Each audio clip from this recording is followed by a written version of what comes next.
Hey Cody, heard you were wanting con stories, so here's my favorite one. This happened at MatsuriCon. I sort of told you about how my crap was stolen. This is the story of how I got my backpack back. Some background first. I went to the Black Butler photo shoot. It was in a spot that had dark lighting, and so I asked if we could move to a place with more natural light. Everyone agreed, and we all went down the hall to a better place. Silly me, I forgot to bring my stuff. We ended the photo shoot an hour later, and I finally remembered my stuff. I went back, and surprise, surprise, it was gone. I felt my heartbeat quicken, as most people's do, and headed for the lost and found. On the way, I found the boyfriend and told him what happened. We got to the lost and found and asked about the bag. Please keep in mind, this bag was not only an Attack on Titan bag signed by voice actors, it also held things I had recently bought.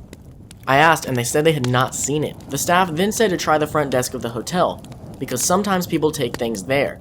The boyfriend and I head to the front desk and ask. They said that during a con, they turn everything over to the lost and found of the con. I thank them and walk off dejected.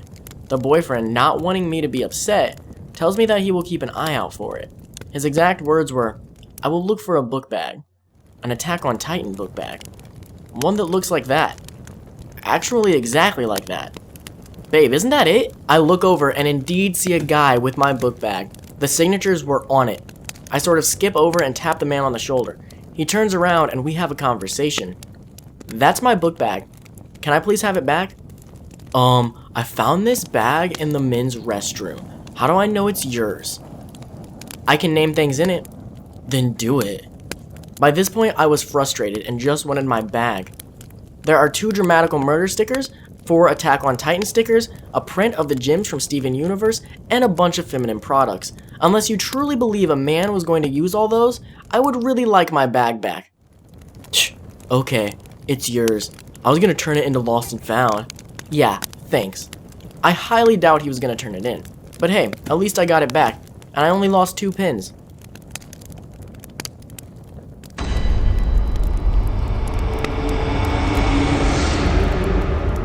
This story takes place at Anime Midwest 2015, so it was unfortunately fairly recent. I have a huge group of friends that are into 2 of the bands that play at Anime Midwest every year. And I unfortunately used to be friends with this guy who, for the sake of being anonymous, we'll call D. D is certainly a troubled guy with a lot of issues, and up until this moment, I thought he was just a misunderstood dude who was a bit eccentric. Friday night at Midwest went pretty well. I even hung out with D for a small portion of it, and everything seemed to go alright with him. Nothing bad, nothing weird. However, on Saturday, early into the day, D came up to me and told me a rumor about something bad happening regarding a member of one of the bands we really enjoy.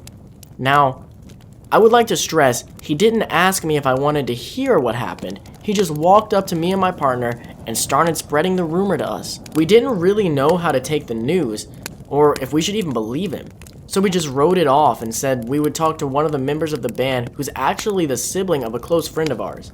A bit later in the day, he invited me and my partner back to his hotel room, and we didn't feel comfortable with it at all. We said, "Oh yeah, sure, maybe we'll swing by later," and then immediately turned to each other when he left and said, "Yeah, we're not actually gonna do that." Later in the day, we were in line for the other band's concert with our group of friends, and we started discussing what happened and found out that he's been telling anybody who would listen about these rumors. These are rumors that he should not have known, and nobody could figure out how he knew what had happened. Speak of the devil, he showed up a few minutes later. Keep in mind, this was still early in the day, maybe 5 o'clock. He showed up completely wasted. We could tell he was drunk, and he has a history of abusing drugs for fun.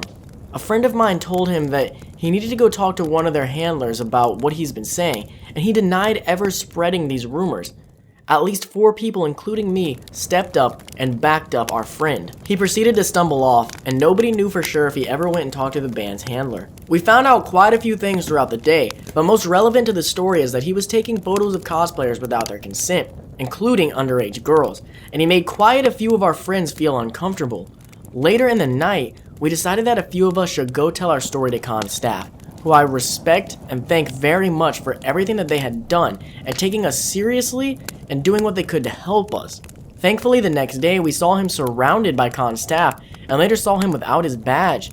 He was kicked out of the convention as far as we could tell, but not out of the hotel, unfortunately. We didn't hear anything from him or see him again for the rest of Sunday. We found out that unfortunately, the rumors that he was spreading were true.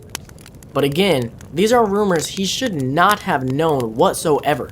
I talked to one of the band members for an hour or two on Sunday, and they couldn't give out any details obviously, but said that they've had to deal with this guy a lot in the past, and they're unsure how he was able to find out about what happened. Most of us cut off contact with him after this. However, we still hear about him from time to time on his Facebook that we keep a tab on for safety reasons. He posted vague threats and cryptic messages, but obviously nothing ever came of those.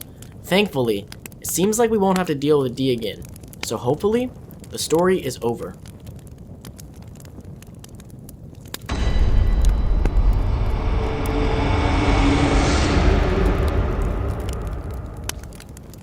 Hi, my name is Cal, and this particular event took place at Fanime, a huge anime convention in San Jose. It was Friday afternoon, and my squad and I were sitting near the doors of the registration room waiting for a friend. The room was pretty big, and there were windows leading to the outside. I was just messing around with my friends and talking while vlogging. Right as I turned the camera off, this man walked up to my friend in her Nanami Chiaki cosplay. He just stood there and looked at her, and then said something along the lines of, "That cosplay looks really tight on you, especially because you have a big chest." That caught us off guard because we weren't expecting it, so we didn't know what to do because we've never really been in situations like this before. So my friend just kind of backed away and turned around, and we walked off without saying another word or reporting it to anybody because we didn't know if he would come back to harass us some more. Later on that day, around evening, half my squad was waiting outside the gaming hall of the convention while my friend, the one that got commented on earlier, was with me looking for somebody. While the rest of our group was out waiting, they told me that a guy who they'd never seen before walked up to them and started telling them how small and beautiful they were. They told me that it seemed like a middle-aged man, and he was really creeping them out.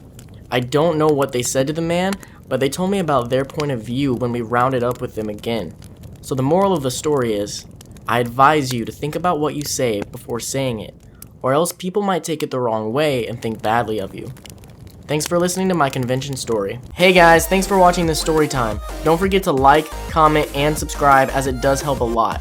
I linked annotations to older story times if you want to check those out. If you want your story to be featured on Convention Storytime, read the description for all the details on how to do that. Don't forget to support me on Patreon to get videos early, get access to private videos like my unedited vlogs, my personal story times, and private Q&As with the whole crew, as well as much more. There's also an annotation for the Convention Reviews merch shop, where you can get shirts, hoodies, phone cases, and more. Don't forget to stay positive and always follow your dreams. See you in the next video.